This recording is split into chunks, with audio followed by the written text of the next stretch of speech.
నమస్తే. శ్రీ గురుభ్యో నమః. శ్రీమాత్రే నమః. ఆదిత్యాయ చ సోమాయ మంగళాయ బుధాయ గురు శుక్ర శని బేరహే కేతవే నమః. 2025 జనవరి మాసానికి మాస ఫలితాలు. 2025 జనవరి అనగానే అందరికీ ఒక ఆలోచన ఏంటంటే ఈ సంవత్సరం ఎలా ఉంటుంది అని. నిజానికి అందరికీ కూడా ఆంగ్ల నూతన సంవత్సర శుభాకాంక్షలు. జనవరిలో మరి కొత్తగా మనకేం మార్పు ఉంటుంది ఏంటి అంటే, నిజానికి మన సనాతన ధర్మంలో ఉన్న శాస్త్రీయతలో మనం ఎప్పుడు కూడా సంవత్సర ఫలితాలనేవి తెలుసుకునేటప్పుడు ముఖ్యంగా ఉగాది నుండి ఉగాది వరకే మనం తెలుసుకుంటాం. కానీ ఇది మన కన్వీనియన్స్ కోసం పెట్టుకున్నటువంటి గ్రెగేరియన్ క్యాలెండర్ ప్రకారంగా కొత్త సంవత్సరం ఆంగ్లేయులు ప్రపంచవ్యాప్తము ఇదంతా ఒకటి సిద్ధాంతం ఉంది కాబట్టి ఆంగ్ల నూతన సంవత్సరం అని చెప్తున్నాం. కానీ ప్రతి మాసంలో ఎలాగైతే మన గ్రహాలు గోచార రీత్యా సంచారం జరుగుతూ ఉంటుందో అదే ఉంటుంది.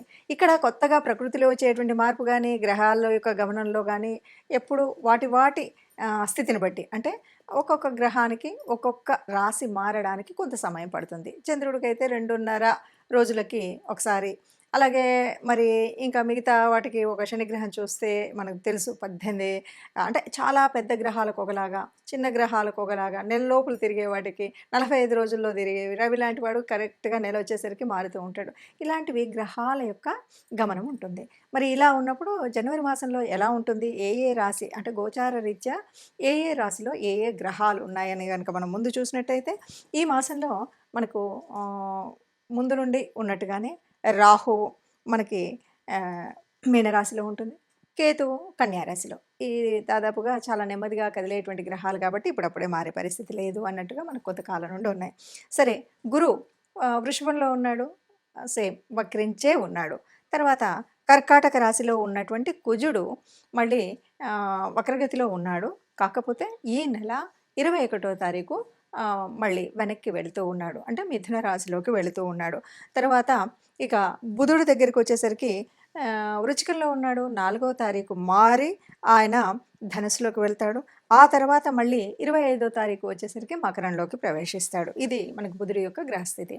ఇక రవి ప్రతి మాసానికి ఒకసారి మారుతూ ఉంటాడు. ముఖ్యంగా ఈ మాసంలో రవి యొక్క ప్రత్యేకత చాలా ఎక్కువ. ధనుసు రాశిలో ఉన్నటువంటి రవి మకరంలోకి మారడం వల్లే మనకి కొన్ని మార్పులు, ఉత్తరాయణ కాలం రావడం కానీ మకర సంక్రాంతి రావడం కానీ జరుగుతుంది. అలా రవి మకర రాశిలోకి ప్రవేశిస్తాడు. ఇక శుక్ర శనులు ఇద్దరూ కూడా మనకి కుంభరాశిలో కనిపిస్తారు. మీనరాశిలో రాహు ఉన్నాడు అని చెప్పుకున్నాం. అయితే శుక్రుడు 28వ తారీఖు మనకి మీనరాశిలోకి వెళ్ళడం అనేటువంటిది ఉంటుంది. మరి ఇలాంటి గ్రహస్థితి ఉన్నప్పుడు అంటే గ్రహాల యొక్క గమనం ఇలా ఉంది.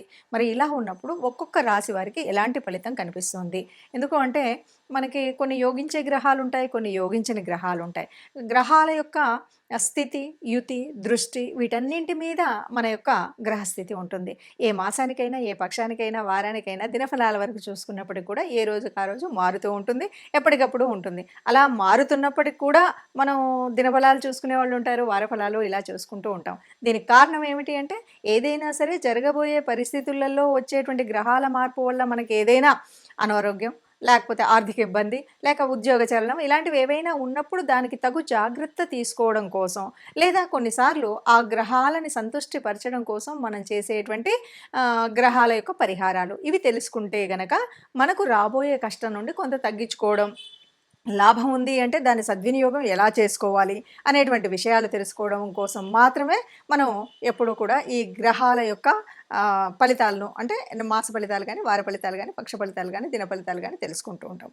అందులో భాగంగా మరి 2025 జనవరి మాసానికి మాస ఫలితాలు మనం ముందుగా రాశి వారిగా అంటే ఒక్కొక్క రాశి 12 రాశులకు ఫలితాలు తెలుసుకుందాం. ముందుగా మేషరాశి వారికి ఇప్పుడు మనం చూస్తున్నటువంటి ఫలితం ఎలా ఉంటుంది అంటే ఆర్థికంగా కొంత ఖర్చు అయితే అధికంగానే ఉంటుంది. ముఖ్యంగా నూతన పరిచయాలు అనేటువంటివి బాగా పెరుగుతాయి. ఇటు ఉద్యోగాల్లో అవ్వచ్చు, వ్యాపారాల్లో అవ్వచ్చు. అంటే ఉద్యోగ స్థానంలో ఎవరో కొత్త వాళ్ళు రావడం, లేకపోతే వ్యాపార పరిస్థితుల్లో కొత్త వాళ్ళు రావడం, ఇలాగా కొత్త పరిచయాలైతే పెరుగుతాయి. ఈ కొత్త పరిచయాలు కాకుండా మనకు ఆ వ్యాపార పరిస్థితుల్లో గానీ, వ్యాపార స్థానంలో గానీ, ఉద్యోగ స్థానంలో కానీ మనకి గుర్తింపు అనేది బాగా పెరుగుతుంది. తర్వాత ఒక్క విషయాన్ని బాగా జాగ్రత్తగా పెట్టుకోవాలి. శారీరకంగా, మానసికంగా కొంత ఇబ్బంది అంటే బాగా అలసిపోయినట్టు, మెంటల్‌గా ఏదో స్ట్రెయిన్ అయినట్టు ఉంటుంది కదా! అంటే అధికంగా ఆలోచించడం వల్ల గానీ, దేనివల్ల గానీ శారీరకంగా, మానసికంగా కొంత అలిసిపోయేటువంటి పరిస్థితి ఉంటుంది. తర్వాత ఆహ్, శుభవార్తలైతే వింటారు. ఎవరి ద్వారా? మీ యొక్క అధికారుల ద్వారా. ఎలా వింటారు అంటే, మీకు ఉన్నత శ్రేణి రావడం గానీ, ప్రమోషన్స్ కానీ, లేకపోతే అక్కడ ఏదైనా అవార్డు ఇవ్వడం కానీ, ఇలాంటివి ఒక శుభవార్తలనేటువంటివి మీ అధికారుల ద్వారా వినేటువంటి వ్యవస్థ అయితే కనిపిస్తుంది.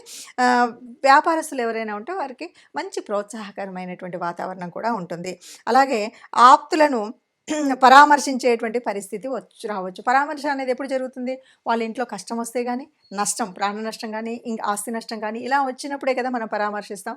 అంటే మన బంధువుల్లో ఎవరికో ఒకరికి కొంత ఆపద వచ్చేటువంటి పరిస్థితి అయితే ఉంటుంది. బంధువుల్ని పరామర్శించడం అంటే వాళ్ళకేదో కష్టం, నష్టం రావడం అనేటువంటిది ఉంటుంది. అట్లాగే స్త్రీల విషయంలో, ఈ రాశిలో ఉన్నటువంటి స్త్రీల విషయంలో మాత్రం వారికి సకాలంలో లబ్ధి చేకూరేటువంటి అవకాశాలు బాగా కనిపిస్తున్నాయి. ఏదైనా సరే వాళ్ళకు అనుకున్నది అనుకున్నట్టుగా అందేటువంటి ఒక గవర్నమెంట్ ఫండ్స్ అవ్వచ్చు, లేకపోతే వారి యొక్క సంస్థల ద్వారా కావచ్చు, వారి యొక్క వీటి వల్ల పదోన్నతి కావచ్చు, లేకపోతే ఆర్థికంగా వచ్చేటువంటి సహాయం కావచ్చు, ఇంకేదైనా అనుకూలంగా వస్తుంది.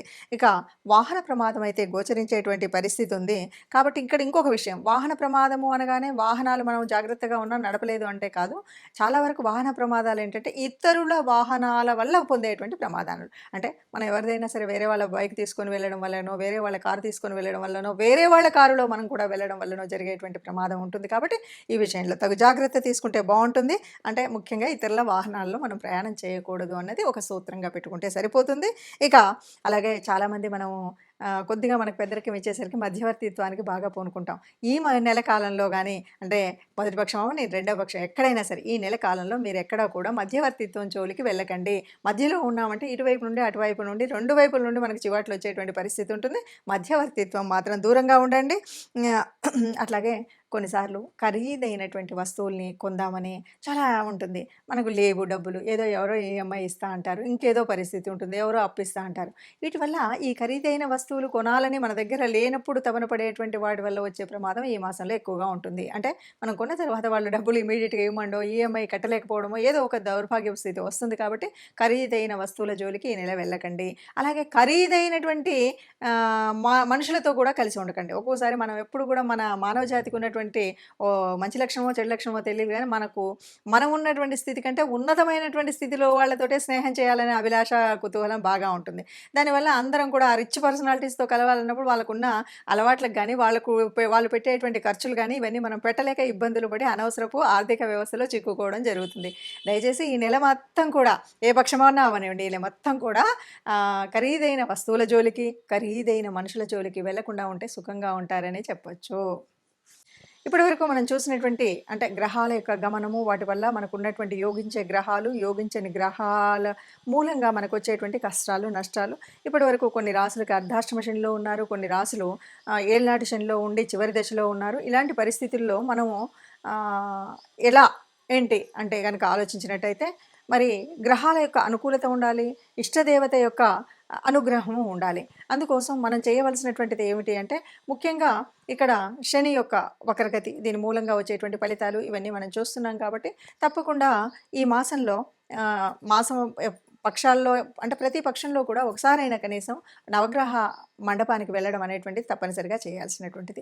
మనం రాశి వారీగా చెప్పుకుంటున్నటువంటి మన రాశిలో చెప్పుకున్నటువంటి గ్రహాల అనుకూలత కోసం తప్పనిసరిగా మూల మంత్రాలని చదువుకోవడం ముఖ్యమైనటువంటిది. అంతేకాదు మొదటగా ఉన్నటువంటి ధనుర్మాస పరిస్థితి, దానివల్ల విష్ణు రూపాల్లో ఏ రూపాన్నైనా మనం ప్రార్థించడము, అలాగే శివాలయానికి వెళ్ళడం, ఈ 2 తప్పనిసరిగా చేయాలి. ఇవేవి మనకు వీలు కాలేదు. ఎలా చేయాలి? ఏం చేయాలి? మరి నాకు గ్రహస్థితి మార్పు ఉండాలి, ఇదంతా నేను ఆనందంగా ఉండాలి, హాయిగా ఉండాలి, ఆరోగ్యంగా ఉండాలి అని యోచించేవాళ్ళు మనుషులకు. కాకపోతే గోశాలకు వెళ్ళడం, గోగ్రాసం ఇవ్వడం ఇది మన వల్ల కాలేదు. మన ఇంట్లోనే మనం చేస్తున్న చోట, మనం ఉన్నటువంటి చోటనే ఉన్నటువంటి కార్మికులకు ఎవరైనా సరే అన్నం ఒకరోజు భోజనం పెట్టించడం కానీ, వారికి కావాల్సినటువంటి వస్తువుల్ని దానం చేయడం కానీ చేసినట్టయితే మనకున్నటువంటి గ్రహాల అననుకూలత పోయి అనుకూలత వచ్చేటువంటి పరిస్థితి ఉంటుంది. ఎవరైనా సరే అందరం అనుకూలంగా ఉండాలి, గ్రహాల అనుకూలంగా ఉండాలి, దేవతల యొక్క అనుగ్రహం ఉండాలి. దీనికి కూడా దేవతా అనుగ్రహం కోసం ఇష్టదేవతా ప్రార్థన అనేటువంటిది మర్చిపోకుండా చేయాలి. లేదు బయటకు వెళుతున్నాం, ఏ కష్టం రాకుండా ఉండాలి అని అనుకున్నప్పుడు మనం తప్పనిసరిగా ఏదైనా ఒక చిన్న శ్లోకం రాముడికి సంబంధించినటువంటిది ఏదైనా సరే ఆపదామపహర్తారాం దాతారాం సర్వసంపదాం లోకాభిరామం శ్రీరామం భూయో భూయో నమామ్యహం అంటాం కదా. ఇది చదివితే ఎప్పుడు కూడా ఎక్కడా కష్టం ఉండదు. ఇంత పెద్ద శ్లోకం మా కష్టం అంటే అనుకుంటే కనీసం ఆ అమ్మని తలుచుకోండి, శ్రీమాత్రే నమః అనుకోండి. శ్రీమాత్రే నమః అనుకుంటూ మనం ఏదైనా పని మొదలుపెట్టినా బయటకు అడుగు పెట్టినా మనం ఇలా చేసినట్టయితే మనకు ఉన్నటువంటి కష్టాలన్నీ పోయి అనుకూలమైనటువంటి పరిస్థితులు అన్ని మాసాల్లాగానే మనం అందంగా మనందరం కూడా ఆనందంగా ఉండాలి, సంతోషంగా ఉండాలి. ఆ సంతోషంగా ఉన్న వాళ్ళలో మనం తప్పనిసరిగా ఉండాలి అని కోరుకుందాం. సర్వే జనా సుఖినో భవంతు అందాం.